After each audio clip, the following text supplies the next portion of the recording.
Trứng bùa này nè là tới tuổi tụm bùa là bên nó xí vào kia là gì nó thấy nu tụt thị ta nhấn nâng nè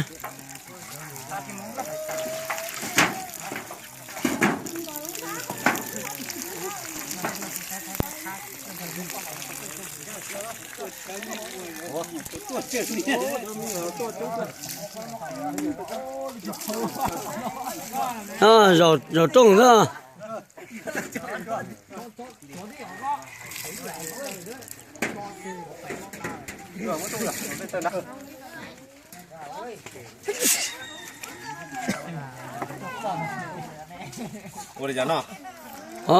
người cha ơi nơi xa chúng ta chưa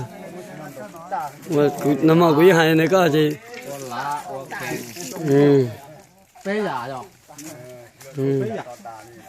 sao người cha ơi nữa là bỏ bên luôn cái gì qua thế đó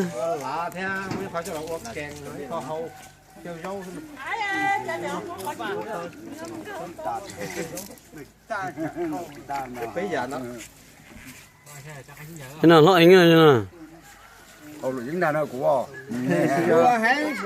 lũ lo là cú yếm lũ này dâu. Đây giờ tôi thì coi cái chim bao nhiêu đấy, anh em như này dâu nữa. Cú yếm lũ này dâu đấy. Giờ anh đâu, anh tôi này dâu lo này. Đâu thì này dâu lo là gì? Tôi nói anh bố tôi anh chủ là gì thế nào?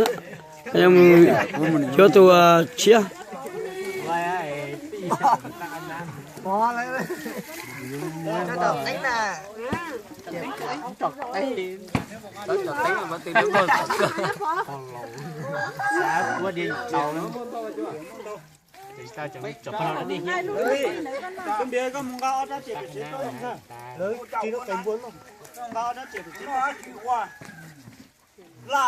Cũng thấy tôi cũng hả?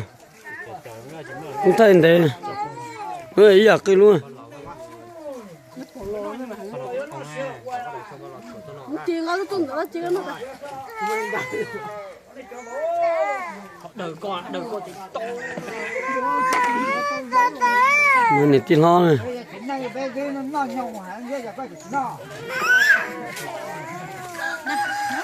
nó nhắc cái này thôi nhắc cái người tụi nó tí dầu bỏ lò ấy nữa nè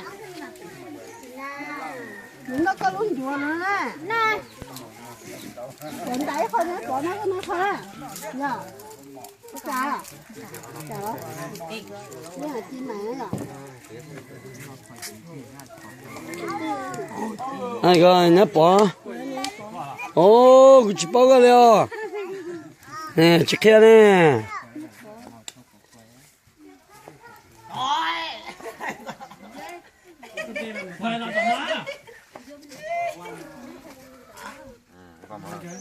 Mới tôi chết tại cái đó.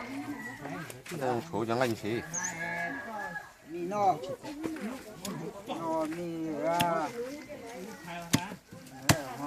mà bé già đó ngay chúng cô kìa anh nào ngay chúng cô cứu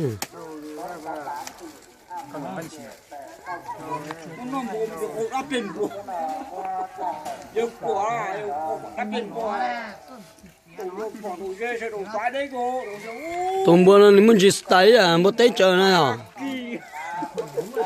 nó muốn chỉ một tay chờ ngay chúng cô đỡ